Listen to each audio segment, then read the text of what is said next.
It's automatically recording. So.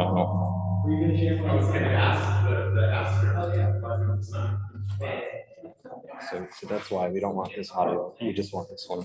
Okay. And then this is the microphone right here. Probably we can. So we do that. Where is the video? Can I see myself speaking when I'm looking here? No, you cannot. Am I being recorded? Yes, you are. But people on Zoom will be able to see you.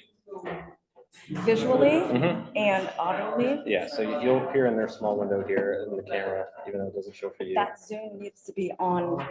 It needs to be loaded. I need to see the speaker. Can the speaker see their face? Yes, so is the I'm speaker? speaking first. Oh, speaking first, yeah. So just make sure you're in the camera here. Isn't there a way that we could see? Because earlier we could see that. Not currently, no.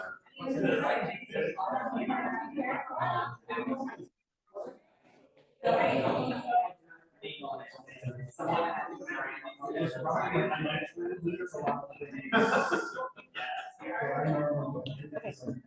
let me start class. Whose is this? And do I use this? Yeah. Please hang out for a second. Welcome everyone. I think it's going to be a cozy class today. Welcome to the class. We are here. Everyone can hear me? Yes? We're in class right now with the Portland Traffic and Transportation class. This is the 33rd year. Welcome to the course. We have this class as a result of a handful of folks helping to bring this class together. First of all is PBOT, Judge from on the back. And also in partnership with PSU, we've got Aaron and myself. I've been hired by PBOT to help facilitate this class. This is my 5th year teaching this course. And I want to welcome everyone to this class. As we know, this class is live streamed and recorded.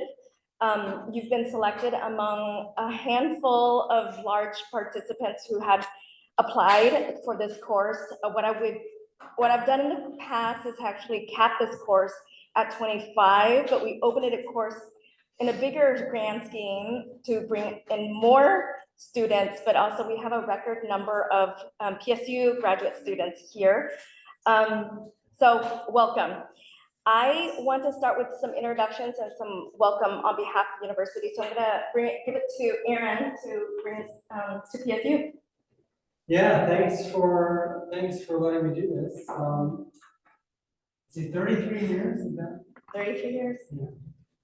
So this, symbolizes the partnership between the city of Portland and Portland State, and Portland State's interest in obviously supporting the city, the community, and I think specific dedication to urban issues. The Department of Urban Studies is kind of where we're situated in a way, not this building, but graduate students that we have, and just some of the resources we're using to administer the courses through the Department of Urban Studies, which is the College of Urban Public Affairs. So you're going to go through 10 weeks of learning about different ways that you can be involved in transportation in the region. You're going to hear from agencies, advocates, activists. And I just want to put a plug out and say, this could be your profession. Some of you may not be transportation, but this could be your profession. We offer a master's in urban planning, many of whom, about a third, become transportation planners. We graduate about 30 or 40 every year. It's competitive, but if you want this to be your career, it's a thing. And we have a very good program here in Portland State. It's not why we host this course. We love this course. That's from the test room. Yeah. But I would be remiss if I mentioned it. We also have a 5-course transportation certificate that many kind of mid-career professionals, consultants, administrators, staff of different agencies who don't have an expertise in transportation, but maybe find yourself working more on that, that you can take. It's obviously more affordable than a 72 credit master's degree. But you can Google PSU's transportation certificate and find all the info. I don't want to know that. But I just do want to say that you can add more than this course if you get interested. Courses like public transit planning, entire term learning about scheduling the bus. Courses on public finance, how to pay for it. Courses on safety, courses on policy. So if you're interested, you can email me, you can Google my name and find my info, or if you Google around, you'll find the info you need to apply to the program and find the administrative course. But welcome to PSU. This is a pretty new building for us, so I'm still amazed walking here. It was renovated, and I'm still excited when I come here to the facility. I'm not going to say, are they doing intros too? We are going to do So intros. I'm going to stay for the You wanna intros, stay and for then the I'm going to intros? go, because I want to learn about you all. And then I'm going to go. I just taught for 2.5 hours before this, so pretty tired. Yeah, we're gonna go through intros, but before you leave and before we do all the intros, I want to first introduce again Judge Kemp from PBOT. Judge is gonna talk more later this afternoon, but please give us a few words. Sure, thank you, Thuy, and thank you. My name is Judge Kemp. I use he, him pronouns, and I work at the Portland Bureau of Transportation as a program coordinator. Specifically, I work on a program called the Transportation Wallet, and you'll hear more about that a little later. And I'm also a graduate of Portland State University. However, I'm not a transportation monk, as we would say. I actually received my degree in communication studies and a minor in community development. And I actually attended this school and spent a lot of time in the basement during the previous version of this building, under a different hall. And so being in this space now, with the windows, it's quite bright. And it's nice to be above ground rather than below ground, which sounds really funny. But anyway, I want to say welcome and thank you all for spending your time with Thuy and with Surya, grad assistants. And we're here for you. So if you have any questions, please feel free to reach out. Everyone here should have my email as well as Thuy's email. And again, welcome. Thank you.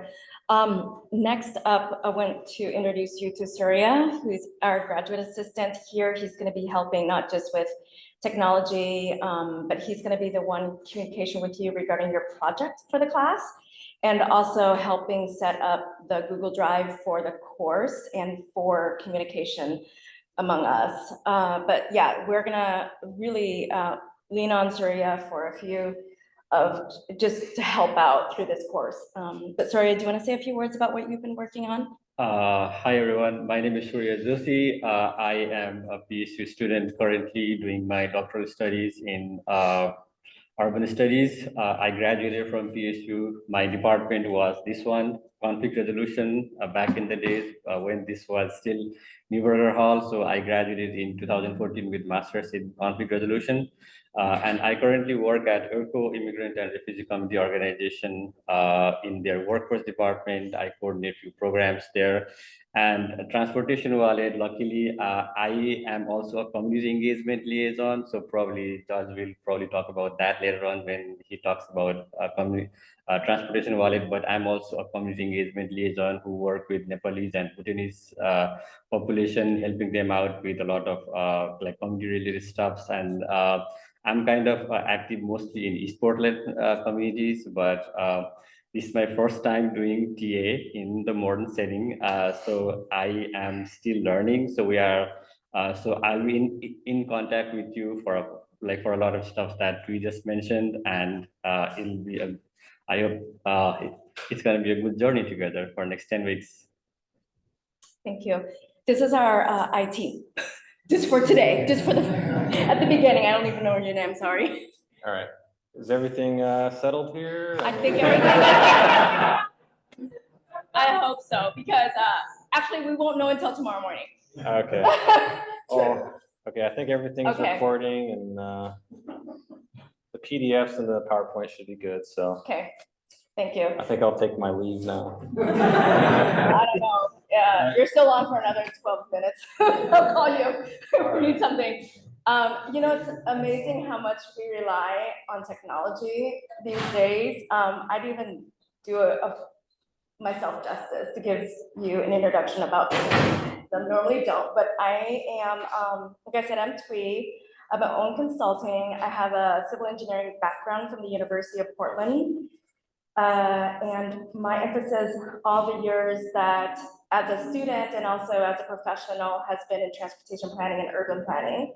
And I've been in the industry, mainly in the Portland area for at least 25 years now, working on a lot of projects ranging from what you'll hear about on the Interstate Bridge to working with PBOT to working with TriMet and a lot of projects. So I've been around for a while and it's quite the honor to lead this course and to help you through this and just, you know, how do you learn? How do you be an advocate for your own system? And what I've learned from being an engineer and being a project manager was like taking a step back and then learning how to be a really good community engagement person. So my work now is straddling between community engagement, facilitation, project management, and the big thing is teaching this course. So that's me.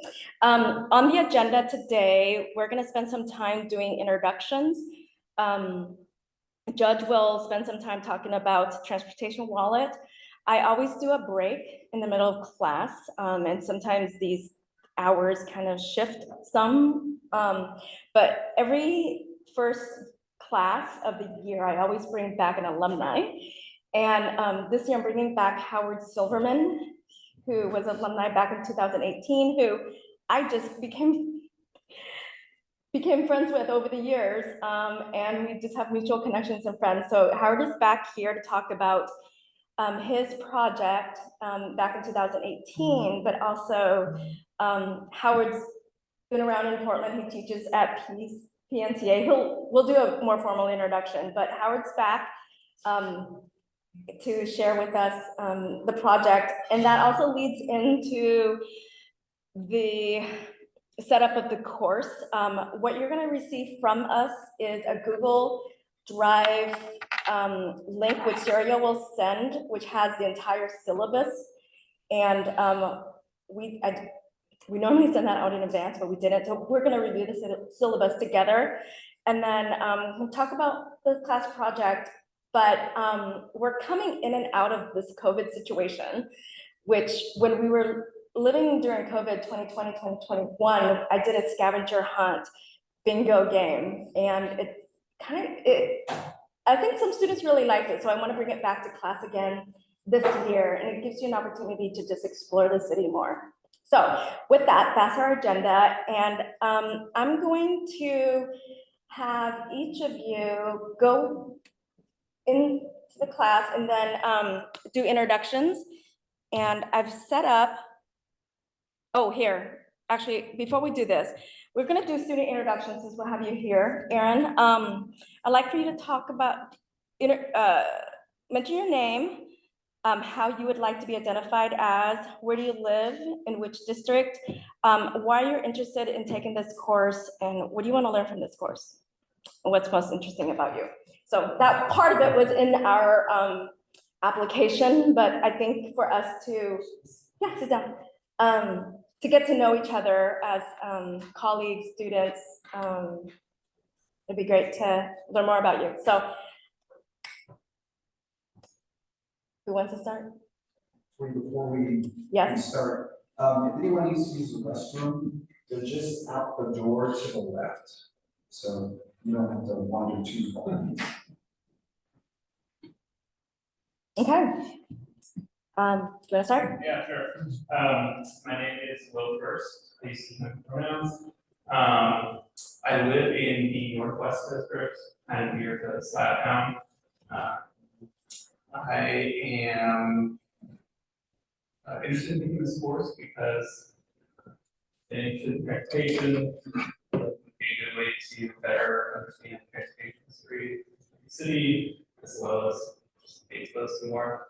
Okay, great. So, I'm hoping to, as I mentioned, get a better understanding of, Portland transportation history, as well as just any sort of really anything pick up. The most interesting thing about me, I enjoy biking, so I did a couple long bike rides. The longest one was from Cleveland, Ohio to Boston, Massachusetts, like 8 miles, so. My name is Eric, and he, him pronouns. I live in Northeast Portland. I'm interested in taking this class because I've developed an interest in transportation. I think it touches on some of the social issues. I would like to learn more about the outreach and around transportation. Temporary trends that we're working on, and what's interesting about me is I have a lot of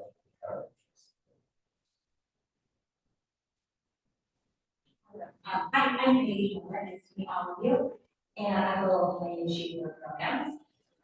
I live in the Northwest District, and I'm interested in taking this class because I moved here in San Francisco just over a year ago, and I was working in local transportation. I was there for about a decade. I was really proud of all the knowledge I've accumulated over the years, and now I'm here, still wanting to be active in my community. I'm on the Northwest District Stakeholder Advisory Committee, which is really exciting. But I want to know about her. I want to know the history of the city. I feel like that needs to be more informed on how to make the city better. And so that covers number 5 too. Just really excited to work with all of you as well, learn more about history, but also learn about who's in this room and where you all come to. I think this is a really great community building opportunity as well. And I'm 6. I am on a mission to find a stable way to get my dog around the city. Dogs are not technically allowed, which I need to change that. I mean, that's my project. I have my trailer, but it's really hard to get it around. I just don't really use it. So I'm really excited to apparently start with that. Hello, my name is Nick Felton, and she's When you're here, can you and add each of the students to the student folder? I'm interested in taking this class because I'm a member of our neighborhood Yeah. association. It's working and it's not working. That's why. And But I'm trying it. Can you make sure that each of them also get their course materials? Decisions are made in this Yeah, town. I'll make sure this will be and done Okay. by the end of today, I would say. Because it's saying it's not, but let me log out and log in. And not the most interesting thing about me, but probably the most interesting regarding this class is most mornings at 7:40, I can be found standing on the street corner with a little orange flag helping elementary school students get to school as a volunteer, free of charge, so. Interesting, it might be stupid, but. Not all heroes are. Hi, my name is Sarah Silky, she, her, they pronouns. I live in Southwest, by Gateville Park. I'm taking this class, and for multiple reasons. I work for the city of Portland in the Water Bureau, and most of my career has been strictly involved in water. I moved into the Development Services Review Group just over a year ago. And so all of a sudden I'm hearing all about land use and collaborating with PBOT reviewers because I'm making some right of way, which transportation all happens in right of way, and so do water things. So I'm interested in it from that professional lens. The other thing is that the charter reform, I started to run for city council. So I'm like, well, gosh, if I run that, I really need to know. And if I don't, then I need to use up my resume anyway. So, I mean, either way, I have a PhD in civil and environmental engineering that was heavily focused on water and water quality. And so I don't have a huge breadth of experience otherwise in civil engineering, so this seemed like an amazing opportunity to learn more about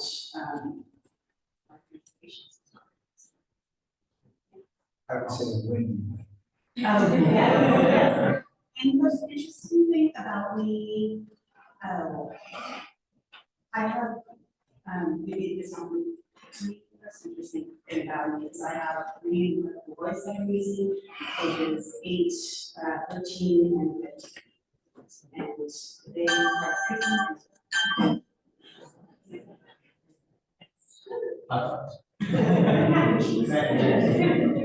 Hi, my name is Fernando. I go by Kemp. I'm in this town. As far as the student, we have a shop.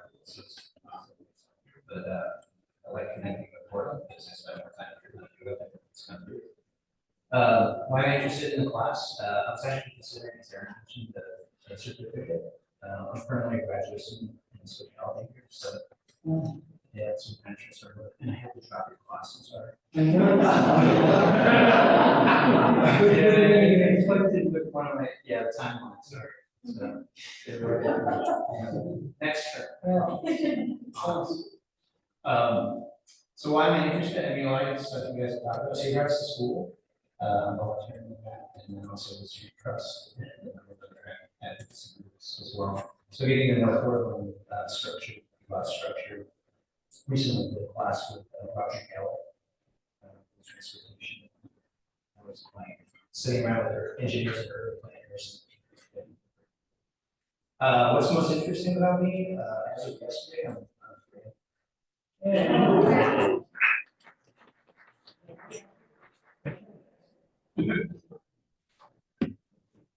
Cool. My name is Peter Lucian. I live in inner southeast Portland, off East Burnside. And I guess my interest in transportation stemmed from when I was a grad student in Austin, Texas, about 10 years ago, and I could not afford a car. So my life became my transportation. So I feel like I became interested through that and transportation alternatives, translating. So yeah, in this class, I love to learn more some bolts about projects we're planning, how that project works, so I can be a better advocate.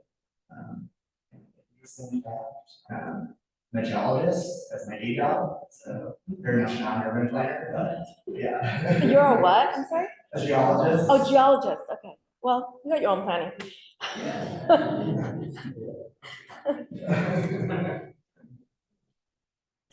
Hi, my name is Mary Lewis. I'm from the Portland area. What was the question? I'm sorry, I'm late, guys.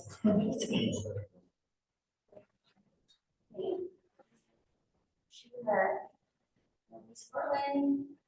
I'm interested in the class because I'd like to learn more about the aviation transportation system as well. Most interesting thing about me is I am a fish. Thank you, sir. Northwest Alabama District. So, I've lived in Portland over 30 years.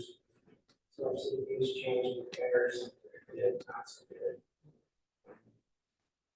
Just want to see how things are stay the same.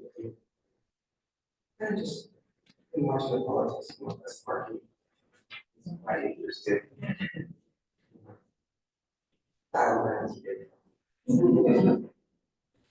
That's Portland.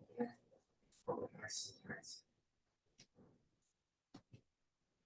Most interesting about me is I had to travel. So. Thank you. Hi, friends. My name is Aaron. Speaking pronouns. I live in Southeast Portland, which is right along and recently painted 70s bikeway. I'm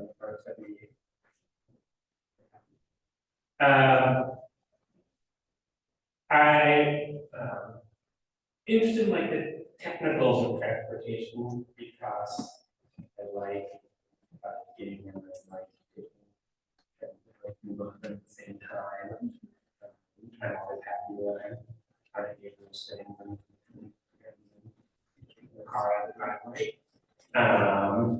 My day job, I work for public safety and criminal justice reform advocacy organization, and I sometimes fantasize of figuring out, like, working at the intersection of transportation justice and decriminalizing transportation, and but more for like, I just like when systems work, and I think people also like when things work, and people are thinking working together. So maybe it's a career change or pivot, maybe it's in bringing things together, maybe just a hobby. But yeah, curious. Yeah, so whether like to learn this class, like how does decisions get made, and like when I did at meetings of neighborhood committee, there are all these like jargon and lingo things, and like how do you really want to ask what you're talking about, but like really get a sense of what they're talking about. The two most interesting things about me, one, the beginning of my decision to move to Portland came while I was making the train across the country from Boston to Los Angeles. I think probably the most spontaneous decisions in the world happen to people who are sleeping on a train in coach, using REI camping lights to shower for a few days, and still love long distance train travel. I also love breakfast, so yeah. We're class partners, they say, why don't you go for breakfast at 6 in the morning? Breakfast, I'm not kidding. So, what's that? Maybe because I don't think that, but I'm kidding. Hi, my name's Ellie. I use they, she, her pronouns. I live downtown, about 2 blocks from here. I'm a KC student. I'm interested in taking this class because I want to get behind the curtain of like how, like what we were saying here, like how decisions get made. Because I love city planning, urban design, public transportation, all that fun jazz. So kind of goes into number 5. I want to learn more about how decisions get made and just strengthen my knowledge on public transportation. I guess the most interesting thing about me is I'm actually in my senior year as a psychology major and public health education minor. So I'm not in public transportation or urban planning at all, but that would be Hi, I'm Zoe Kramer. I use they, them pronouns. I also live about 2 blocks from here. Yeah, we're good.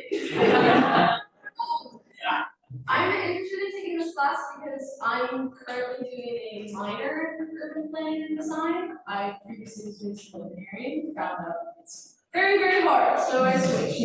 But I still like have such a heart, like such a big heart for like public transit and like how cities get built and like how we like develop all of that stuff and how it works together. Which is like a lot of what I want to learn from this class. I am car free by choice. Well, it's also just nice that I live downtown, so it's easier to be car free. I think that's the most interesting thing about me.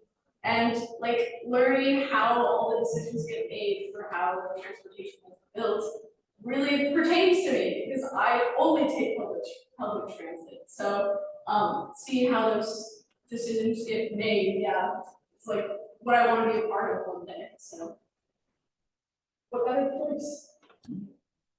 Hi, I'm Sasha. It's spelled with a CH, but pronounced as if it were with an SH. So you see it in writing. That's how to pronounce it. I'm a junior. I'm my undergraduate doing urban and public affairs here at PSU.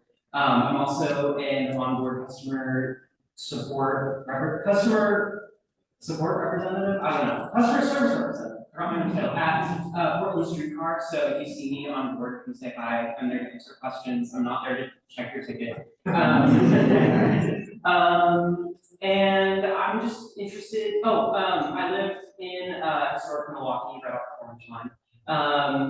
I'm interested in taking this class because I really want to work in the public transportation sector. I love public transportation, just everything about it. The people who take it, the people who operate it, the people who design it. my ideal career would be a transportation planner. So I figured this class is a really good way to learn a lot about the inner workings of transportation advocacy, design, and all of that. Get me set up for a career in the field. And so, yeah, I'm just really looking forward to learning about, advocacy, how I can be a better representative for my transportation agency, how I can get more people on the transit, advocate for all the different ways to make it better. The most interesting thing about me, I've always been interested in many different forms of transportation, but I got my pilot's license when I was 17. It's the youngest age that you can get your pilot's license at. Some people don't believe that you can get it when you're 17, but you can. And so, yeah, that was like my little COVID passion project. I'm not flying anymore. The FAA hates trans people, but it's one of my big passions aside from transportation. So. Thank you. My name is Christopher Taft, him. I moved to Southwest a year ago after living in Northeast for 31 years. I'm interested in taking this class. Specifically, I've been a big biker around the city for many, many years. I've hit my car 3 times, so I've lived on 4. So I'm just really interested in the intersection of all transportation, but specifically interesting thing about me, I left a 22-year elementary teaching career and teacher mentor for Oregon State. Just signed on to work with a gentleman who's going to run for mayor, so it's kind of an interesting change from communication. Hello everyone, I'm Sean Honor. I live in Northwest District, but pretty close to Providence Park. I'd say that's not confusing people much longer than I have. I guess code switching, but sometimes it's like that's Smooth Hollow. Why am I interested in taking this class? What a lot of people have said, I'm a multimodal transportation user. I did actually get rid of my car last year. It wasn't using it.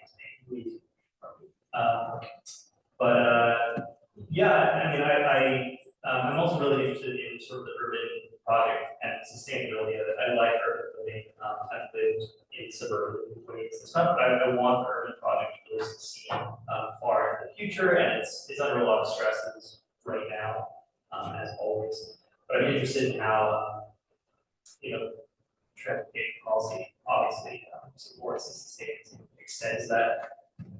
What do I want to learn from this class? I think, kind of the wonky stuff is pretty tight to me, policy and how those nudges, how policies nudge behavior and influence change and all those kind of really subtle bits and pieces. And then, I don't know the most interesting thing about me probably, but one thing that I think kind of makes me is I've lived in, a couple dozen addresses in like a dozen states and different regions of the country. I've lived in some larger cities than this one. And then, I guess a fact that I lived in the smallest incorporated city in Commonwealth, Massachusetts, which is like 12,000 people. So, yeah, I've been in Portland for 2 years. Thank you. Well, I'm not taking the class. I'm going to speak as an alumnus, but I will jump to number 6 because I do have something interesting. When I took this class in 2018, one of the students in our cohort, and I'm thinking now of people running for city commission of some sort, one of the students in our cohort was Chloe Udaly, who was at that time already the commissioner in charge of Peabody, and she was and Chloe was taking the class, so never too late. Where did this happen? Well, Chloe Daly, her whole commission, her office was in charge of transportation. And her whole office had very little background in transportation. So she and her whole office came and listened in class every Thursday night so they could learn more about transportation and the systems and advocating and all these lingos and all these things. So like to her, it was like, this is really cool, but she took the class as a student while she was a commissioner. Yeah. So Let's hear it for city manager. And you know what? There's been a handful of students in this class who became students of the urban school, but also like have run for office, have held very different positions, and it's really propelled very many folks into a different world. So I'm hoping this is the case for you. But you're next. Hi everyone, my name is Yaakov. I have identical twins running around the city. He's a doctor. See me in the hospital. It's my twin. No, just us two. We stuck to two. So my twin's career brought him here, and I've lived in New York my whole life. I'm like, let's go. Let's live Silverman. I want to change the pace. Also, my brother's like, you have to check out Portland. It's like Central Park, but it's a whole city. So I've been living here since mid-July. I like it so far. Let's see how I do at the end of the year as far as winter goes. So, well, how about number two? So I'm just like kind of more. So he, him, three. I live pretty close to Providence Park. That we're not well. Yeah, so I'm like closer there. I'm like across the street from Crystal Ball. Those tall buildings. To me, it was very obvious when I went to Portland because I was living in downtown Portland, which is technically District 1 in New York City. So I vote with downtown, like the Manhattan Financial District. It's as dense as politics, but so I was like, it's something like Portland. Like, I know where I live. I live in one big buildings, so it was easy to choose. Why am I interested in taking this class? So during the day I work in tech. I build data infrastructure. The thing I do is to get an answer. I build things that give you the answer to that question. Like, how many things happened yesterday? So companies hire me to make a lot of money. As much money as they pay me, I think into the math. I make my company I make $3 billion a year. And like, because I know how many customers how to price things. So you take juxtapose on a city. It's like, what are those questions? And so if I put that onto New York, I'm finding the technical questions. That's not the problems. The problems aren't questions. We already know the answers. It's something else. So that's what got me interested in transportation advocacy and like lobbying and understanding the life cycle of bills. So some of the things that I did in New York. So I understand a little bit how the MTA works. I feel like that's a PhD. So that's a long time to learn, a long time to understand. And when I saw this course, I was like, wait, you're telling me I can get that techniques for free? So that's easy. Yeah, well, thank you. But like, I really want to understand how it works. So many things that I did in New York when I was living here. So I got the traffic lights coordinated. I sat there and stopwatch calculated the statistics and figured out what the traffic light needs to be timed at a different interval. Pushed it forward through the city, like from a city council member, got the DOT to do studies, and they changed the traffic signals. I got just like small little stuff in my community, and then on the MTA level, so the MTA is like subways, but it's not just New York City. It's the 90 million people who live within a stone throw from New York. So if you want to know how many people swipe on the subway, they don't know for 24 hours plus. They have no clue. So now they have the tap pay. And secretly, they had the data that in real time, but they didn't want to release it because of some other stuff. So the people who wrote the legislation for open data, I got in touch with them with someone else, and then through the work that some other people have been worked on, they published that data and I conduct that like that. So like, okay, like we can use this stuff, and like oftentimes the legislators are there, but they don't really know who to talk with. So I want to know how to do that here. That's it. I think you're partly here for the certificate, and maybe Aaron's new student. I wrote that down. So like, there's so many things to learn. So I want to know how this stuff works, and I guess like to like make it simple, right? Like if we're gonna solve it, if I'm gonna solve a technical problem, I'm gonna get you a number and say this is the thing that's going up or down. It's like that's gonna take a long time to build. Like, what is that thing? What is that question? So maybe you'll think so now. The most interesting thing about me, if this wasn't a transportation group, I'd say I went on vacations to Arctic last winter and fell in love with it and want to go back every year. But this is a transportation class. The coolest thing about me, I went to LA for 10 days. I didn't get to motor vehicle once, including getting from the airport to anywhere else. And it's hard to do, but I did it. It's pretty cool. Rollerblades down there. Thank you. Hey, Zach Powers, Ian pronouns. I live in Cully in northeast Portland. And I am, I bike all the time too. At work, I work for a civil engineer company, I'm not an engineer, I work on mapping part, so very focused on infrastructure. And then really I'm here because I'm also, like, we're on the board of my neighborhood association. My friends asked me to do that, so I'm the only person who on the transportation and land. I'm the chair, that makes me the chair. I would just like to have more facts that don't come from a planning background, and I don't know if any of you have experience with neighborhood associations, but a lot of the constituency brings a lot of weird and misinformation. It's good to know the facts, so that's what I would like to learn. What's the truth about transportation? Interestingly, I'm a Persian cat enthusiast. I have one, I brought her on the bus once. She's small enough to go on a chair. Carrier. Yeah, I used to learn what she had to do. Let's go with my golden retriever and see what happens. My name is Robert Vickers. I guess I'm a he, him, or a ho hum.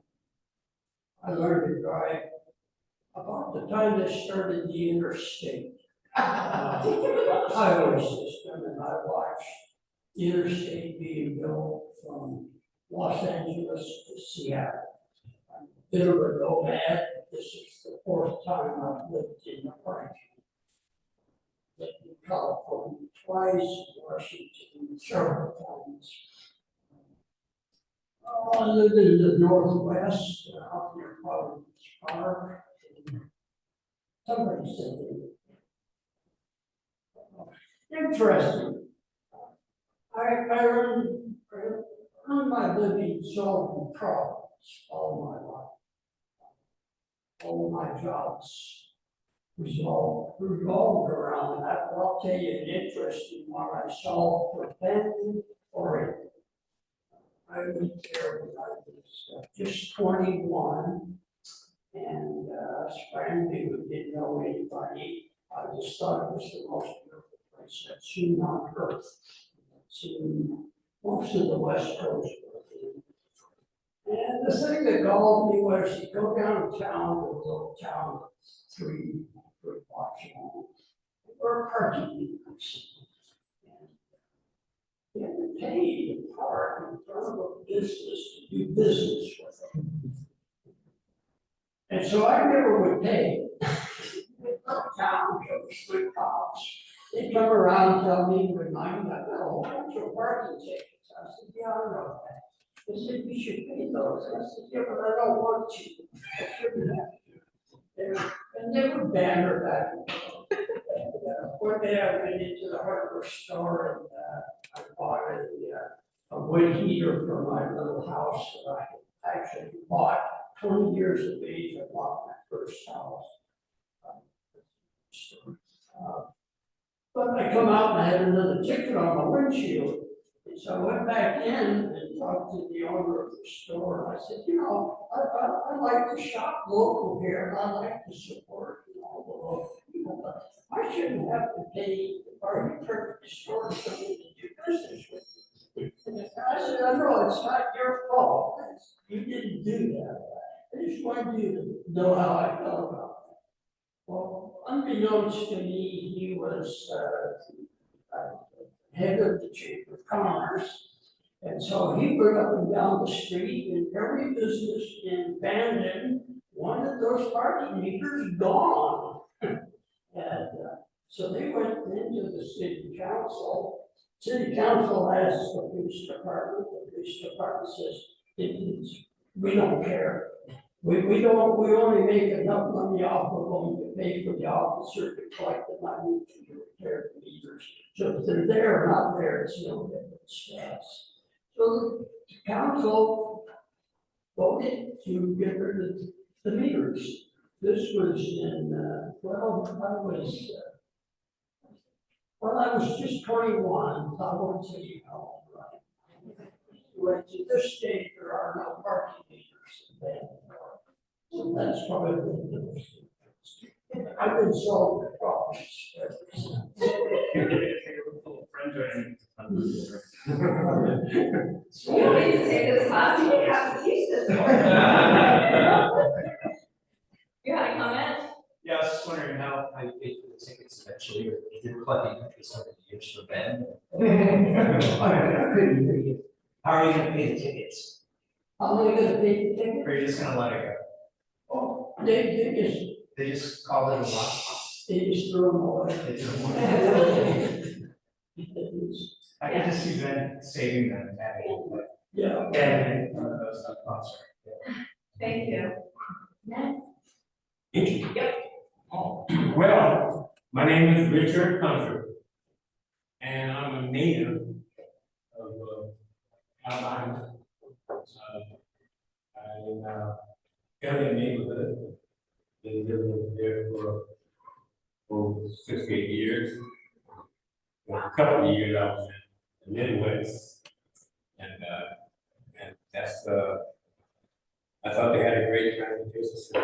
I moved back to Florida, but now I'm convinced that we have the best regional transportation system. So, but I'm interested in taking this class because I currently serve as on the pedestrian advisory committee for Peabody. And when I first started, I had two. I understand everything. And that's not taking it, this class is going to help me be a better person in that committee. Even though my term ends. I think they hope that I will extend it. But that's going to depend on what I have to discuss. Right. But the most interesting thing about me is I served in a lot of boards and committees and do a lot of volunteering to this day. And I was chairman of the board for Sept Community Development Corporation back in the early 90s. And by 93, Labor Partnership Fund would give grant money to the boards and to the various CDCs, but they wasted a lot of money because a lot of boards didn't understand financial performance or understand grant writing or anything like that. So they gave us a training course, we did stuff like that. And then I graduated after 6 months. And then they turned around and made me the 2-year degree program at Peace. So I don't know when I'm gonna get my degree. Grandfather, maybe you know that for this course. Welcome. Great, hi everybody, I'm Natalie Gilbert.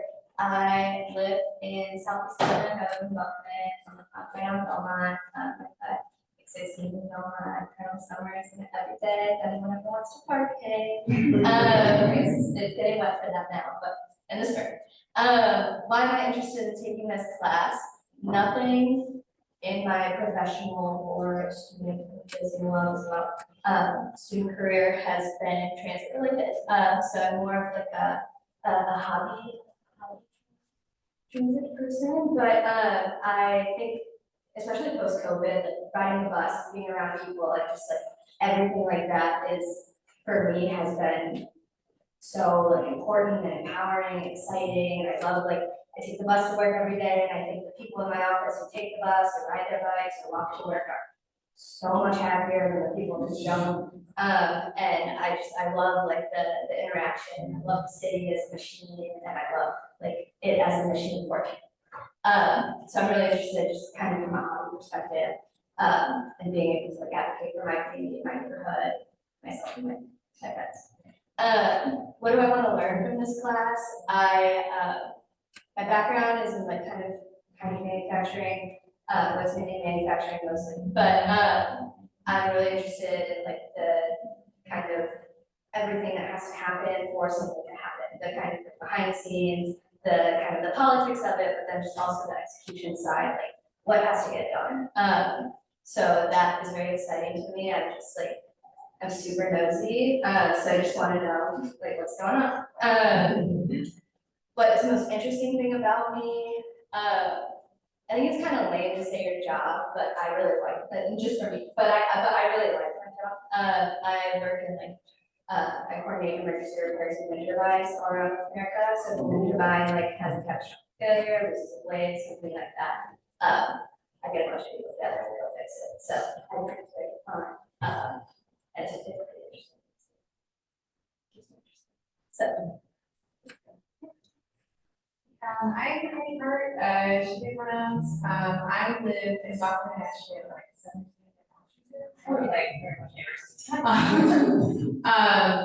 I engage, I think, mostly more in like the housing sort of realm in Portland now. I volunteer with Portland Neighbors Welcome and Hygiene for All these days.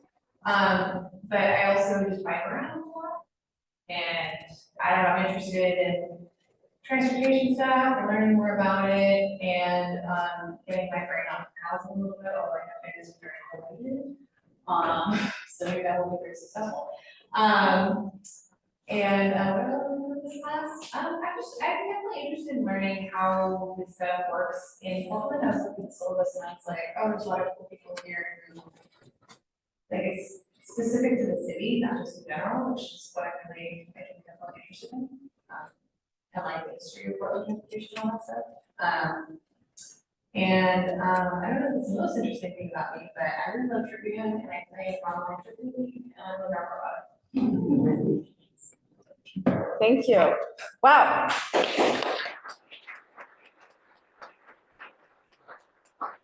This is like the most robust introductions I've had in a long time. This is amazing. I think this is gonna be a really cool cohort. I hope to not disappoint.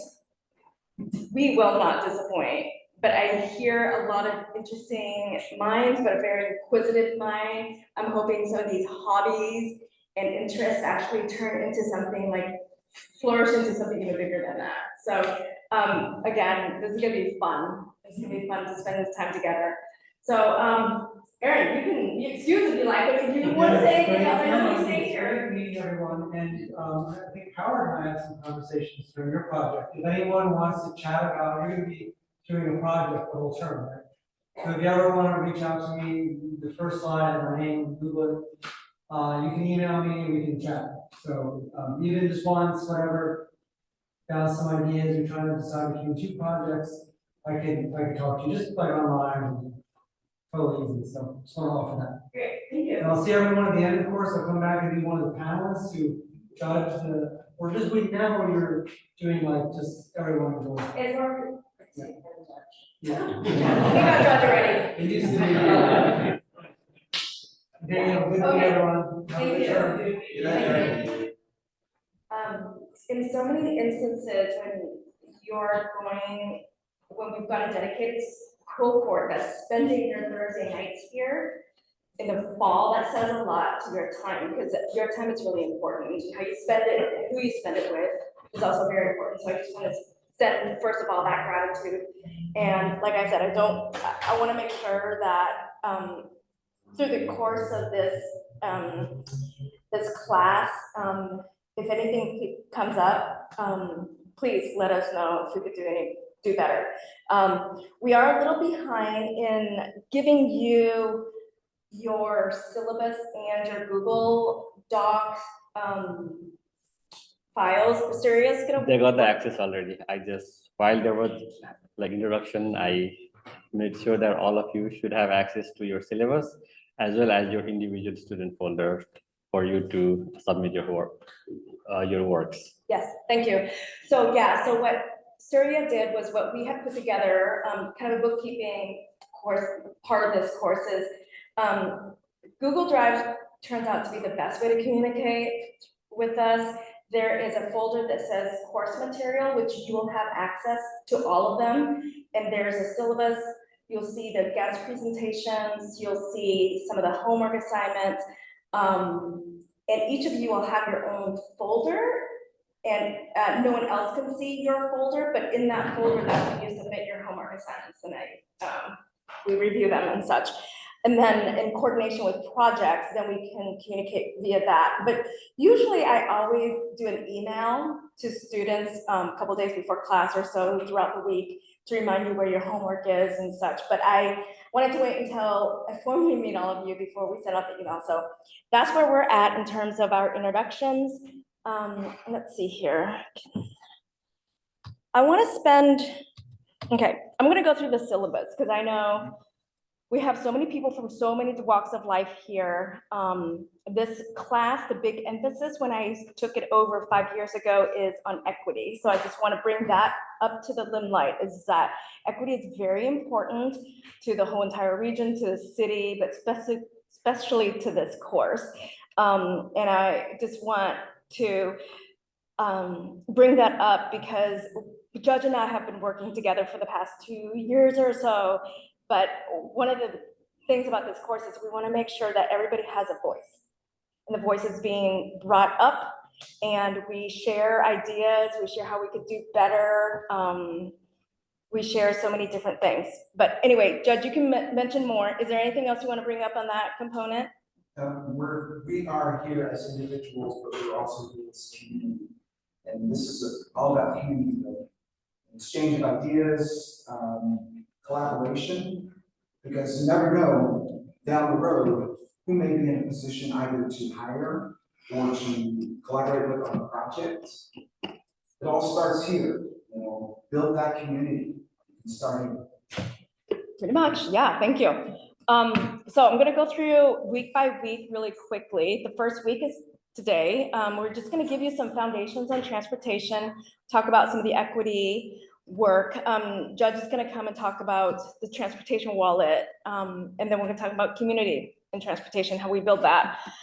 Week 2, we'll have representatives from Metro, our very own Metro Councilor Ashton Simpson, who's friends with Judge and I. He's gonna come next week to talk about what he's been doing in terms of his work as counselor. And then he'll be joined by a colleague of ours, Kristen Hall at PBOT. And so she's gonna talk about at a city level, what planning and policy has been taking place. So that's week 2. Week 3, we are going to talk about the history of transportation, but also dial into the specifics of what was the racist history of transportation planning. We're going to bring Steve Dottier, who had spoken to this class like 30-some years. He's amazing. But supplementing Steve's conversation will also be somebody from PBOT, Sean Canny, and he's going to talk about the research that he's been doing and some of the equity and transportation justice framework to get us to where we are now, but propel us to be more equitable across the city, but really looking at, where did we come from? Week 4, we'll have 2 representatives, one from TriMet and another from Streetcar, to talk about the transportation, the system here at a regional level and also at the city level. They are colleagues of mine, colleagues of ours, but also have taken this course and have worked in this course, but also coming back. So you'll see these folks who have returned back to be guest presenters have been started their career or schooling here. So it's a very kind of a woven way of bringing people together. You'll learn this really tight network of people in the transportation world here in the region. Week 5, we're going to dive into some engineering and equity. We're going to make it easier for you. Engineering, yes, was very hard, but you'll always end up working with engineers or architects or planners and such. But we're going to have a representative from PBOT. She's going to come in and talk about some equitable planning and engineering, and we might even work on an exercise. I think it'll be fun to do that. And then week 6, we'll have some folks to talk about the Interstate Bridge project and its impact in the region. That project has started my career before it was even CRC, when it was called the I-5 Trade Corridor. I started my career when I was an intern at David Evans and Associates when I was still in college, and it's brought it back to the limelight now. So I'm actually on that project. And there's a lot of work. So you'll hear more about that project. It's a huge program. I'm sure you're aware of it. But that's Interstate Bridge, and that's week 6. Week 7, we're still in the works of building this out, but we'll talk about the public health component and transportation equity. So we're gonna have representatives from Multnomah County and also from Peabody. And this is actually gonna be the first time we invite somebody from the county. So I'm happy about that.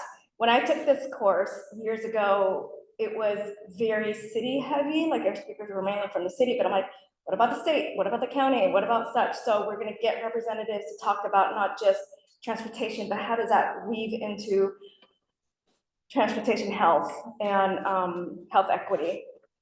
And then we're gonna close this with a representative from Albina.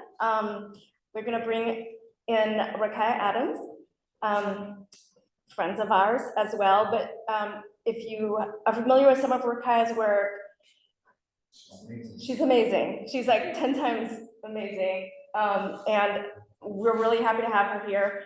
She's going to talk about rebuilding Albina and how we can do that together. So please stay tuned, stay for the class. I know there's always attrition of some sort, but hang in there because I think it's going to be worth it. So taking just a tad bit of a break. Let me go through this quickly. We'll do a break and then we'll have Judge come. So the structure of the course, usually I always do presentations. And the second half of the course, I just also want to spend this time to have more class discussions because usually we don't have enough of that. When I taught this course back in 2019, there was the students actually got together afterwards and did happy hour. So it was like a big community. So I don't know what kind of community you want to build here. It's all yours, really. It's like this is your space to build this community. But I already see some synergy among folks who know each other or live near each other and such. But the structure of the course, there's first half and second half.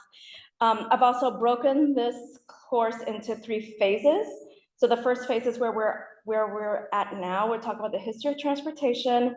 The second phase, we talk about what the current transportation system is. And then third phase is really building for our future, but recognizing where we've been in the past. The main themes that I want to bring up for these course through the course of each week, equity, diversity, and inclusion. DEI is always a big thing, but we always have to be reminded of what we're doing and why we're doing it. I want to talk about some livability and affordability. So like these are the themes woven into the course, woven into our guest speakers. Community engagement is another component, sustainability and also resiliency. And perhaps we'll talk about some smart cities and innovation technology. So we've got quite a bit of stuff going on, and it's kind of a broad scope. So I'm pretty sure it'll interest most of you. Here, woven throughout the course, like I said, sustainability. We'll talk about some climate change stuff, community, what's interdisciplinary, what do we integrate in our systems and our work, looking at different cultures and diversity and landscape, and also remember to have commitment to ethics. I think that's also very important. Social justice and equity. So each week, I'm going to ask you to think about these questions. So you'll have these questions in the syllabus, but like I've mentioned before, the DEI component of this work, how do we equitably distribute resources so that everyone has what they need, and also we recognize the historical and present disparities. Diversity, who's affected by our decisions, and especially who might be disproportionately harmed by our solutions. Think on that when we work on our problems and our solutions. The third one, inclusion. How can we include disproportionately harmed people into our process early and often as possible? So just three main themes, three main questions for you to think about each class, and also like when you work on your project. Class project, you'll get more information on this, but we'll go through, this is one of the most popular part of this course besides the field trip, which I still have yet to plan. But then each week, it's gonna be really invigorating because all the guest speakers come in with different energy. You can learn so much from them. But the biggest takeaway really is that you're gonna work on a project, it's kind of a passion project, or it could be any project you want that's related to transportation. And then at the end of the course, then you'll come and do a presentation. And normally we always do a presentation that's only 3 minutes. So think about that. What can you convey to city council? Because they'll only give you 3 minutes. They'll get like a squeaky toy or something. Because you can't go over 3 minutes. It's really, how can you convey your project to our commissioners, to our mayor, to whoever's in charge, whatever's gonna happen with our city, in 3 minutes, to get it convincing enough that they want to do it. And some of these projects in the course of many years of this class has come to fruition. So there's that. I won't read through all this, but I really think that each week there's going to be an assignment. I'm going to have you go through here. We could talk more, but we'll do some preliminary planning. You'll describe your existing conditions. You'll do a presentation, then you'll do, at midterm, then you'll do some research, and ultimately we'll do our project, our presentation. Howard's gonna bring more of that to the limelight when he talks about his project when he took this class. So that's mainly why I have Howard here. Project, and then in your Google Drive, you'll see what I had put together during COVID, this scavenger hunt bingo game, and it's kind of fun for you to get to know the city a little bit more. But it's a matter of getting around the city, taking pictures of different elements throughout the city, and then like putting it up on a bingo card. So it's just fun. We did that just because we were not together in COVID because we were on Zoom, but still, I wanted to keep that as a fun activity that you could do. And it's not required, but it's just fun to see what people come up with. Okay, so this is kind of brainstorming thing. What's infrastructure mean to me? And maybe if you've got your notebook out or things, just kind of think about this big word called infrastructure. It's floating around the entire nation. What does it mean to you? But there's that. Yeah, so what are we retooling our transportation, land use, and urban planning systems? What are we doing together as a whole community, and looking at social justice, the intersection of social justice, what the complexity of livability, and all the coordinated system together. So these are some of the questions, and I hope it'll stir up some ideas to help you through the course. So I do have a couple of recommended readings. I think the best book, actually, that's not so textbook for you, is Jane Jacobs' The Death and Life of Great American Cities. Have anybody heard of this book? Oh my gosh. So you've read them. Great, it's a great book. So there's that. Homework assignment. Let me do this later. Let's break, and then I'll bring Judge, and then we'll talk about homework. So, okay, let's break. Rooms again are just out the door to your left. I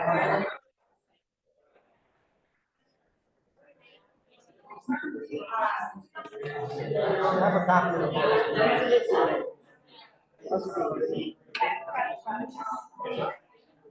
Is this recording right now? Okay.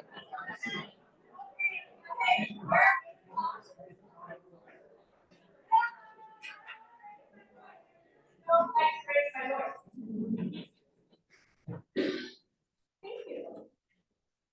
We're back. Thank you.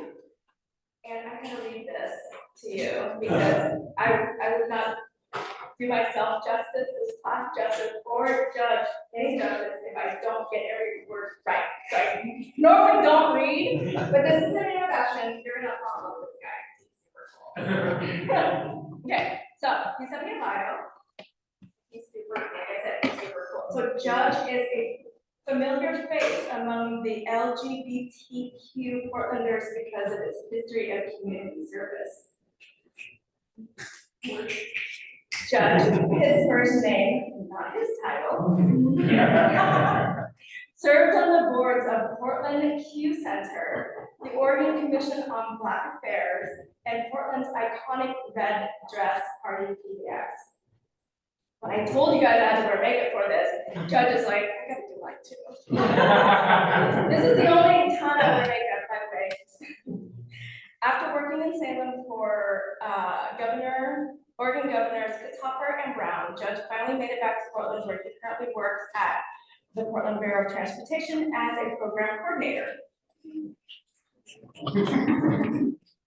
In a memorable 2013 article in the Huffington Post, Judge shared his thoughts about being an Eagle Scout who is gay and Black, and how he had considered, along with many others, returning his badges to the Boy Scout of America in protest of their anti-gay stance. I did not know that. Yes. Okay. Thinking of the sacrifices his mother made, she's super cool, by the way, I met her. And that less than 4% of the Eagle Scouts are Black. Judge kept his badges. Judge resides with his husband, life partner, and home designer, Eric Schnell. He's super cool too. He's super tall. In their North Portland home, I might need to have them over for dinner because I might need his help.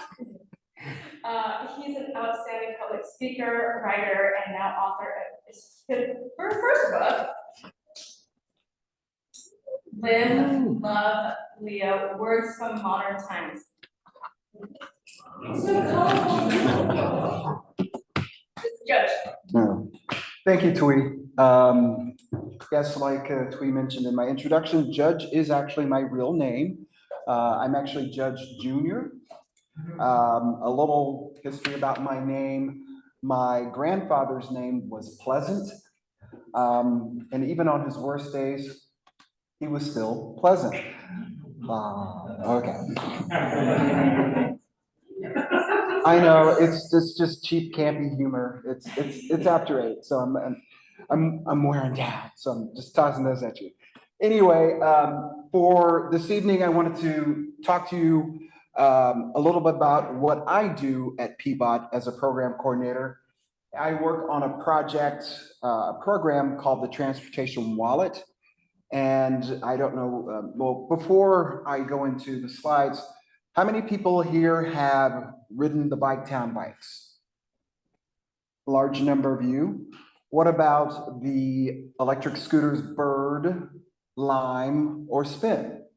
Good, and another handful. And what about, how many of you have used free to move car share? A couple, fewer. Need to work on those numbers. Anyway, all of those are components of what I work on for the Transportation Wallet. So this evening, just a couple of things I'm going to talk to you about. What is a Transportation Wallet and why? The different types of transportation wallets. And even in my work, it can be a little confusing. I'm kind of the catch-all point for all questions, transportation wallet. And we have a series of different types of transportation wallets. So I'll be explaining some of those to you. I'm going to talk to you a little bit about funding, how these programs have come to life and what sustains them. And then lastly, the future. I'm going to actually turn it around and ask you questions about what you would see for the transportation wallet. So what is a transportation wallet? It's in a nutshell, it's a bundle of transportation incentives. My 30-second elevator pitch is, it's a series of credits and passes that one can either purchase or, if they're on low income, can receive for free for TriMet, the Portland streetcar, and many other options. I know. So what is it? So essentially, like I mentioned before, it's a bundle of incentives. You know, Portland is trying to do lots of things to make getting around the city better. So that's really how it all started. The Transportation Wallet program has been going on for about 17 years, not 17 years, since 2017. So it's probably about five years old now, something like that. But because we are trying to get people out of their cars and move them safely, that's probably important.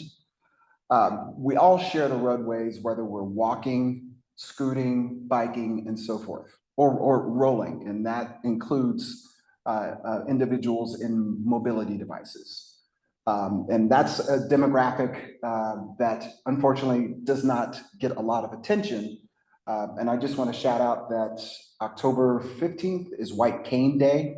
And there's some information on what folks can do to be a little more observant for those with visibility impairments.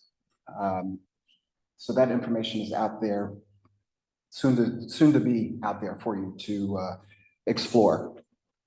So I'm not going to read through all of this because it's a lot of words, and you will have access to this PowerPoint presentation, so I don't have to dive too far deeply into it. But essentially, what I want to do is just talk about the program and how it's constructed. We've got a couple of different programs related to the Transportation Wallet. We have the Parking District program, which is essentially what I work on. And not every parking district in Portland has a transportation wallet. Only 2 parking districts have the transportation wallet currently, and that's the Northwest Parking District, as well as the Central East Side. And only to make things even more confusing, in the Northwest Parking District, if you happen to live across the street, and Paige will know about this as well. If you happen to live across the street from the boundary, you don't qualify. So it's a program where you qualify based off of your address. So why the wallet? So we want to really manage the parking supply. There are more parking spaces now than there were, let's say back in 2019, because, there's this little thing that happened, called the pandemic. Maybe we all remember or want to forget. And so all of those spaces are an opportunity for revenue, or were an opportunity for revenue for the city. But, we want to have a way to reduce costs for the folks that share the roads. So that's another major reason why we offer this program, the Transportation Wallet. Also to reduce trips for single vehicle occupancy, increase other modes of transportation, such as I previously mentioned, biking or walking, and that also includes transit. So as I previously mentioned to you, the Transportation Wallet in the parking districts. We have 2 parking districts, the Northwest in the orange and the Central East Side in the blue. And the program is extremely popular, and to date, we've had over 7,500 transportation wallets distributed throughout the parking districts. So how does one get a transportation wallet? So you can purchase a transportation wallet for $99, and with that, you get a TriMet hop card that's preloaded to either $200 if you happen to reside or work in the Central East Side, or $175 if you happen to work or reside in the Northwest Parking District. And as I mentioned before, you can also receive the Transportation Wallet for free if you happen to be on a low-income program. We have a variety of these programs. You can go through the list to see if you qualify, and if you do, you get to have all the benefits for free. So this is what you receive in the transportation wallet. And as I mentioned to you before, there's $200 in Central East Side and then $175 in transit funds for TriMet. You also receive the annual streetcar pass that's good for a year. $99 in Biketown credits, $30 currently in scooter credits. That's $10 for each of the scooter companies there. And then $30 for, free to move car share. And those are usually the Jeep Renegades that you see with the big round circle on them. I'm not sure what that is, but oh, there's somebody in the waiting room. Please stand by. Your call is important to us. One moment, please.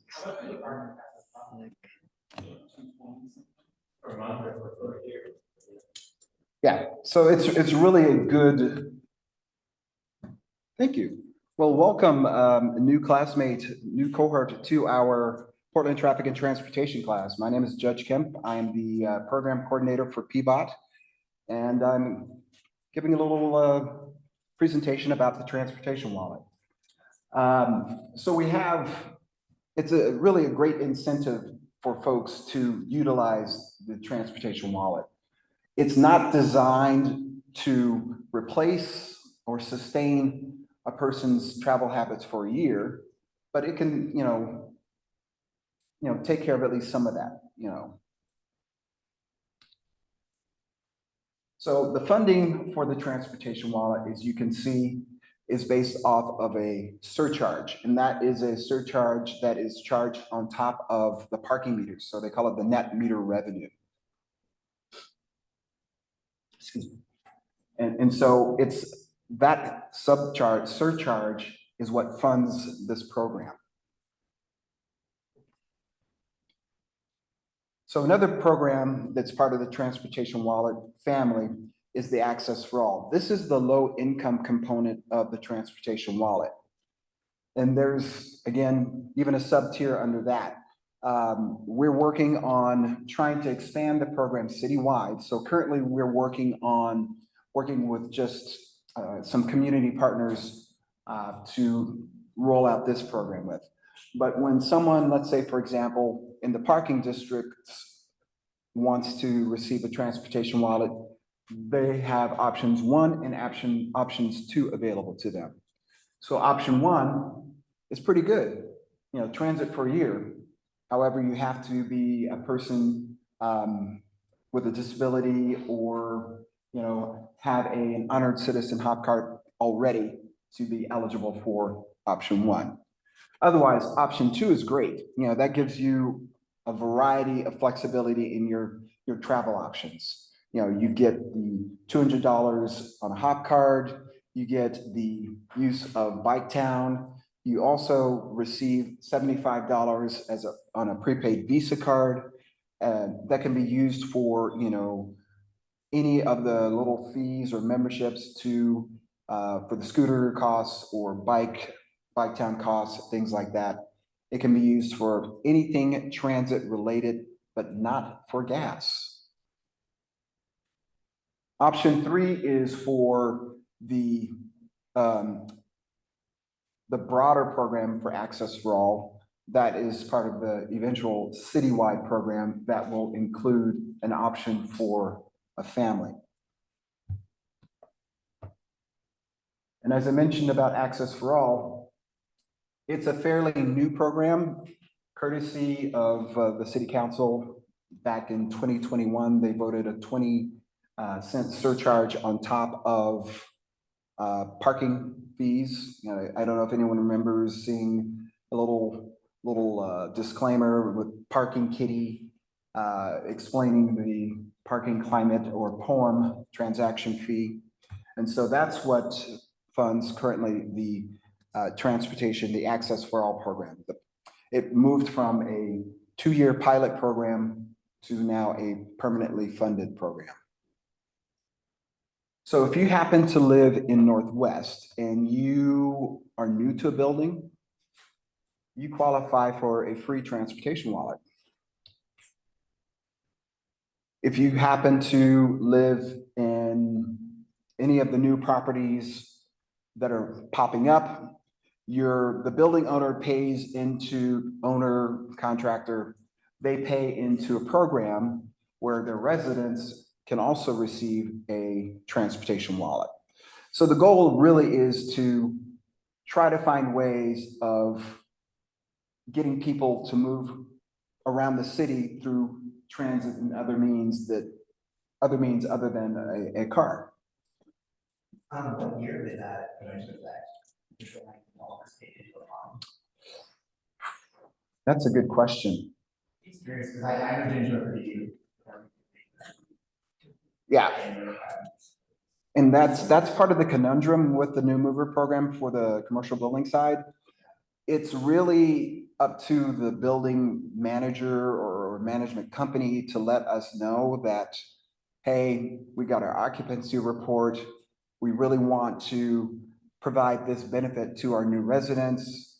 And then what happens is once I get an email from their people, I produce this lovely little flyer there. It comes with a little unique code that we know corresponds with a certain building. And that way we can keep track of those funds. So Hang on for a second. Richard. Right now, it's not available to everybody yet. Actually, this is a little separate from the Access for All program that was a pilot originally. That's now a fully funded program, Access for All. It's not ready to the full public as of yet. You know, right now we're working with a couple of community partners. I believe Home Ford is probably one of them. They've got properties throughout the city.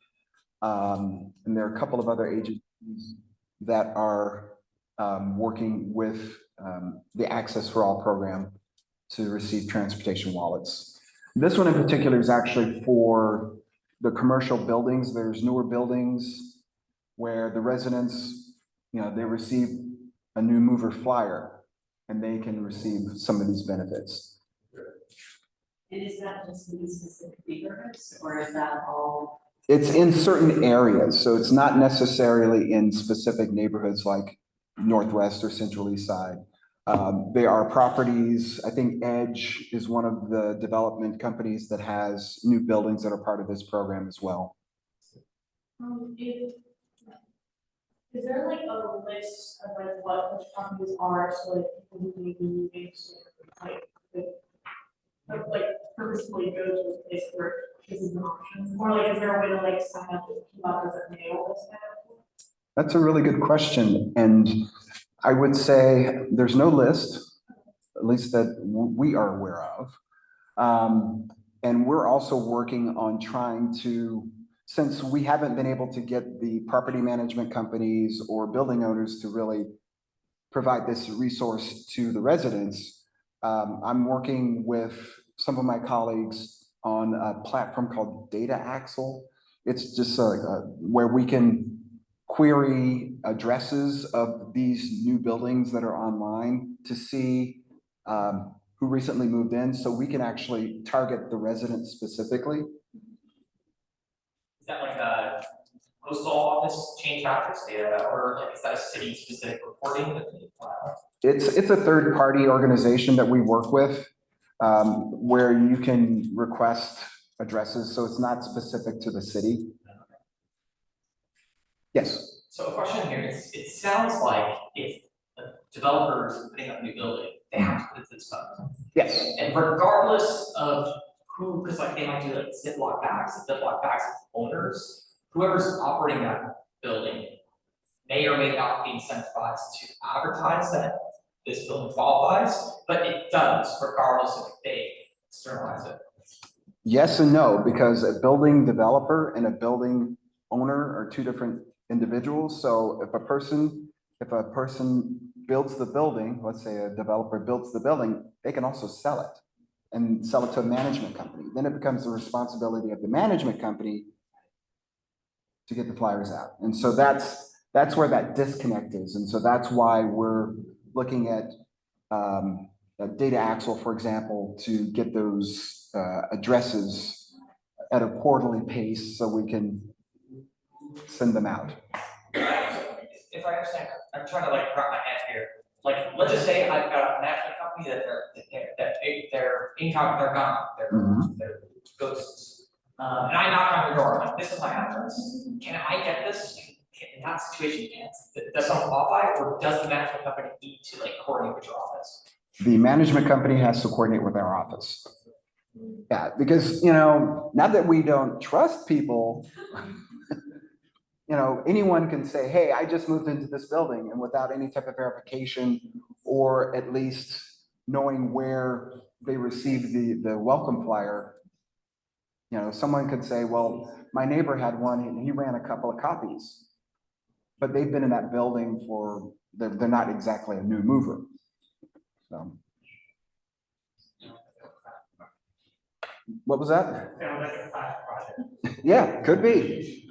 So these are just some of the incentives that you also can receive as part of that new mover program. You participate in a smart trip survey, and we will, give you $5 additional to that hop card that you received as part of that new mover benefit.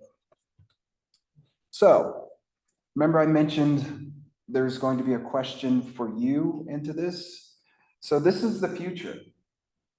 What would you like to see for the future of the Transportation Wallet Program? But consider, the potential challenges of whatever your recommendation. Go for it. So I don't know if we have ferries here, but I love taking a boat because it's fun. So it would be good to have like air, we got that tram, just to like get all elements. Just for like the logo colors. So yes, there is, the aerial tram is also part of the benefit. So that would be transit. It's not exactly an icon, but it's considered. And, yeah, I was gonna say, and then there's the frog ferry that eventually will be hitting our waterways. Go for it. So I know that, speaking to experience at Portland Streetcar, we sometimes have programs where like housing developments that are specifically like for older folks or transitional housing will have like a hop card program where they will get hop cards for all of their residents. And sometimes the CSRs have to deliver the bundle of hop cards. So I'm wondering if this might be a good thing for PBOT to specifically do outreach to transitional housing, halfway housing, any other form of like assisted living, where either people are probably not gonna have access to a private vehicle, and so they're gonna already be dependent on transit, but maybe have funding issues, like difficulties with access to paying for a transit pass, or individuals who are older and rely on transit because they can't operate a motor vehicle, or they would be reliant on like Lyft paratransit services. We have it. It is the Access for All program. And at this time, like I said, it's not being rolled out to the broader public. Only certain housing organizations are part of that pilot program until a couple of the bugs get worked out. And I've got a couple more questions. Yeah, I see the time. One more question. When talking about the considerations of potential challenges, and I don't have this question to be like disrespectful, but what is the incentive for development to pay into that fund? They get tax credits, tax breaks. Well, like, why do some choose to not do it, or like the management companies, like even though the developers, like. It feels like they don't do It's voluntary. It's not really voluntary because they pay into the fund. So, but anyway, thank you all for your time. If you have any questions, you know how to reach me. You have my email, and You'll be here. Thank you, Thuy. Going on vacation. Yeah, I'll be going on vacation. If anyone wants to see this, let me know. This is awesome. Thank you.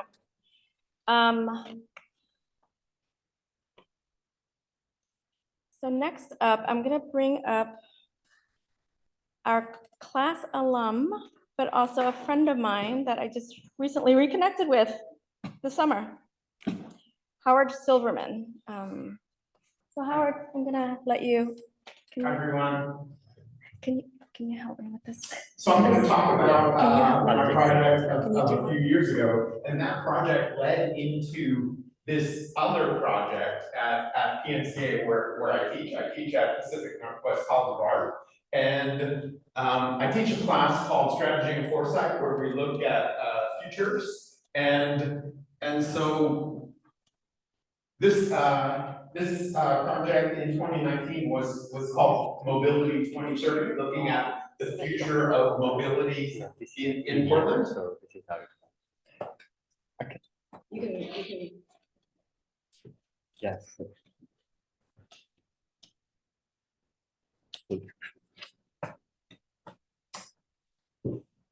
And you'll see how this emerged from the project that I did in the class in 2018. So here, a little bit about my background. I worked for years at an organization in town called EcoTrust. And since 2011, I've been at PNCA.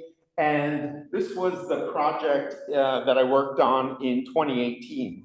I wanted to research fare-free transit and experiences with fare-free transit. And actually, there had been a study on fare-free transit in the 90s in Portland. And so this became the theme of my project. 20 years later, time for another look at fare-free transit. What that report found in the 90s was that it didn't pencil, they couldn't find support for it.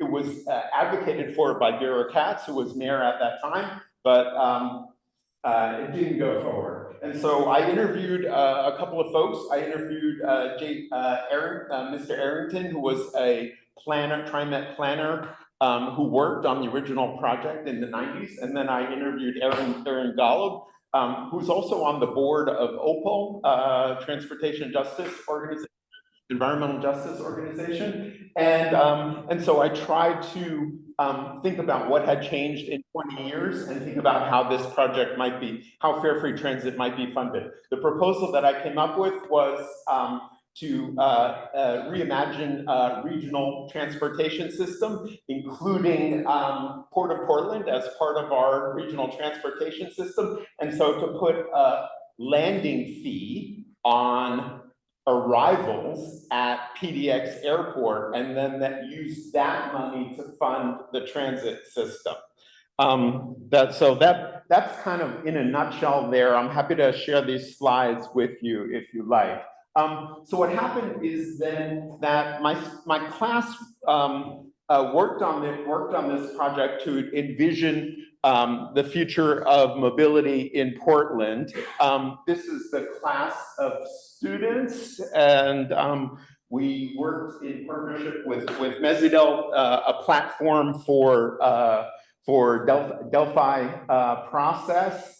We looked at what's shaping the future of mobility in Portland. Came up with these 4 areas. The people that we then interviewed remind us that we were missing this 5th area. The Delphi method is a technique for aggregating collective intelligence from a group of experts. And interestingly, one of the principles of this method was Harold Lindstone, who was a professor at TSU back in the 1970s. So we did what's called a backcasting Delphi to try to, as a visioning process. There's not much written about this type of approach. As you can see, only a few dozen results, but that's what we used. The way that we used it is is that there are 2 rounds, and then so what you do is you take the data, you aggregate it, and then feed it back anonymously to the same participants, and then see how people respond based on being able to see the sum of the data. And so these were the participants, including Thuy and a bunch of other notable folks from different sectors, all working in the mobility and transportation field in one way or another. And here were so we took what the responses, we aggregated them into strategies and then themes. The most popular type of response were about pricing. These are according to theme. Here are some examples of what we heard from people, and so we do have this long sheaf of responses and detailed opinions and about these different strategies. You can see, for example, about pricing road use, launching shuttle transit, micro transit fleets, revisiting TriMet planning and structure. Some of these strategies quite detailed. One of the things we look for is how do strategies evolve, and so for any particular participant in the process, did what they learned from being able to read what everyone else had written, did that mean that they shifted between round 1 and round 2? And so we have the blue color indicates a shift, the orange color indicates consistency, and you can see for several different participants, there was quite a lot of evolution. That's what we look for in this type of process. The other thing we did is that we partnered with New Mobility Alliance based in Washington, D.C. to use their shared mobility principles and then do a set of scenarios based on these shared mobility principles. So what's that look? Oh, there was an exhibition at the NCA, because it's art school, right? There was an exhibition at the end of the semester, and so here's an example of the scenario vignettes. And then we asked people to do some type of dot voting here, based on, what do they think of these vignettes. Here's the one that, of course, that drew from my project in the class, where Port of Portland implemented landing fee on PDX Airport. Passengers funds TriMet operating budget, enabling fare-free high-frequency transit. That was very popular with attendees at the exhibition. Another exercise that we did with exhibition attendees was thinking about the regime of fee-for-service transit and then the regime of public transit as a common good. It's easy to think of the narrative or the metaphor for the existing system, no free lunch, or everyone pays their fair share, right? So we ask people to think about, well, what's the story of fare-free transit? We got a bunch of ideas here. Sent this off to Opal and others to think about, and to the planners at PBOT. And so that's my report.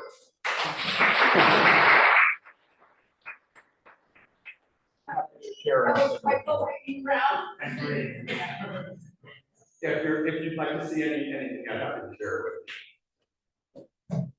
Any questions for our colleague? This is what happens when you have a professor as a student and he does all this research. Quite brilliant, actually. Hi. The airport landing fee is really creative. Yeah. Did you reach out to the port about that? I didn't. There's a next step there. There you go. Well, I presented it here in December. I don't recall if there was a Port of Portland person in the room. Generally, you will get a really a good group of folks here for your presentations in December, so you never know who'll be listening. You should reach out to Curtis Robinson. He's the big, the El Jefe of the Portland. Okay. He's the man. Okay. Hey. So prominent in a lot of these slides were congestion pricing. I'm very proud to say I voted in the referendum that scooted congestion pricing in New York City. Like it was, either way. So I'm curious, like, where's the next city? If New York is first, who's gonna be second? So I asked ChatGPT, and it told me Seattle, and I gave some reasons, but mostly to do with like the stable political sort of cabinet.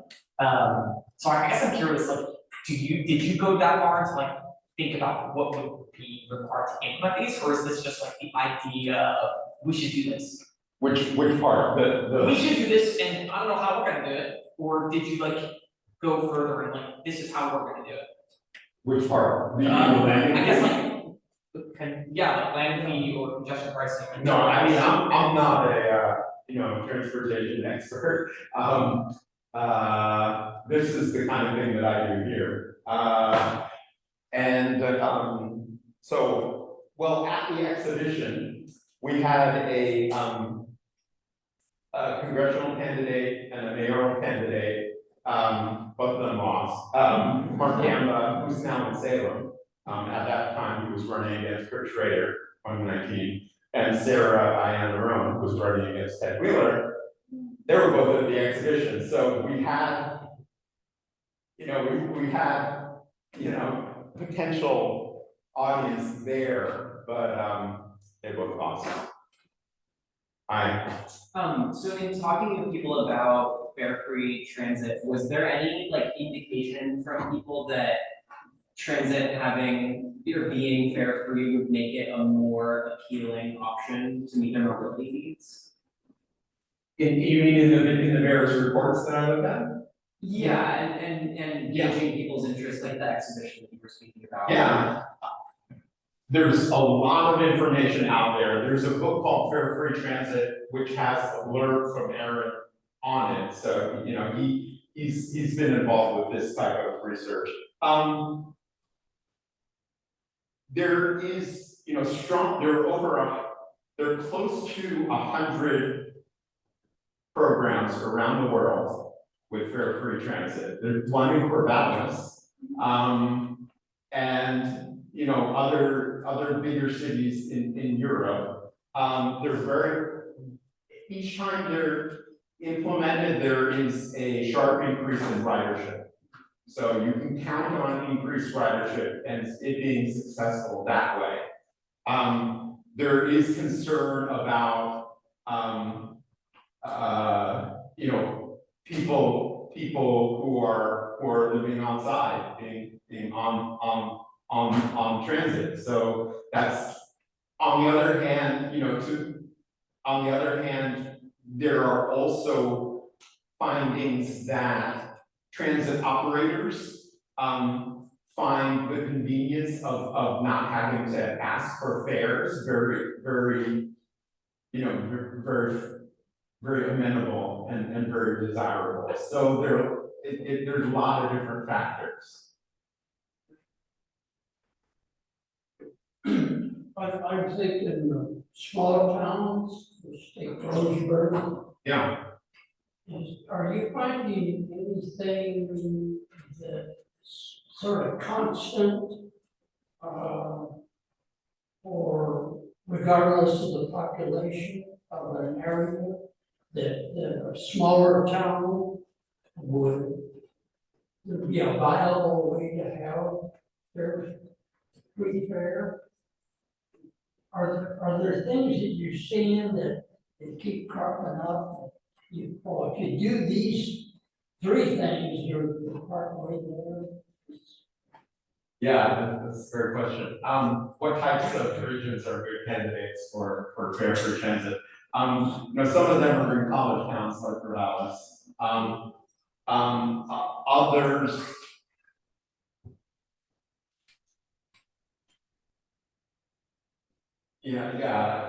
I would need to think about that. Yeah, I don't recall.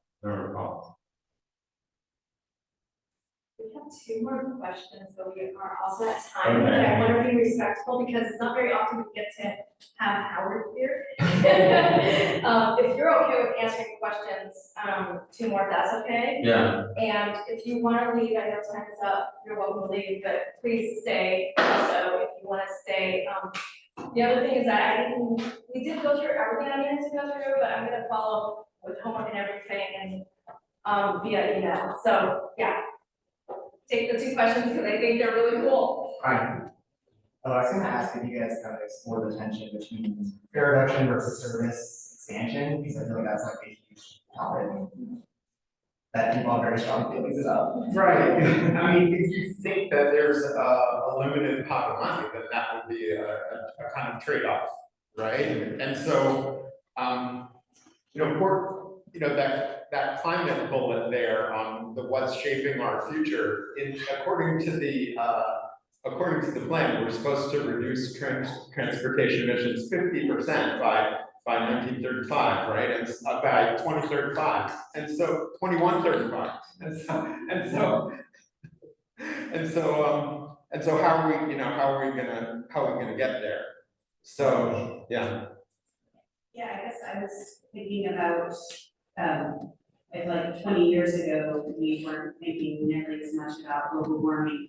And now you can make the narrative that somebody who is riding the bus is contributing by not emitting greenhouse gas emissions. And so there could be an argument that monies that we pay towards reducing greenhouse gas emissions actually fund the public transit system. And just, Right? yeah. Yeah, I mean, currently, I don't think it's allowable under FAA guidelines to have a landing fee. And so, so enormous legal barriers, but hey, we just completely reorganized the city government, and so, everything's possible. Just speaking to that point, there are airports that do impose landing fees on aircraft, and most airports are like publicly owned either by like a port of, whatever city or some sort of entity, so I think it would be possible. Of course, the landing fee thing is more like the airport trying to get revenue from like large flights that are gonna be taking up ground services and, being, more traffic for air traffic controllers to deal with, so I don't know how this fits into that, but as a principle, landing fees are in use all over. Would they just kick to the consumer anyway? Right? Yeah. Well, the majority of flights, not majority, but certain airports, the majority of flights are freight. So you think about all those packages coming in, like mail, Amazon One Day costs a little bit more. Thank you. Okay.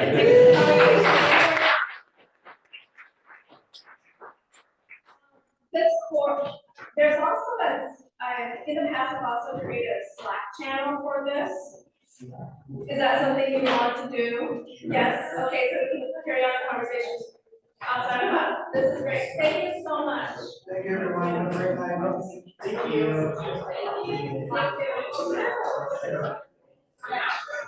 Yes. We will be ready.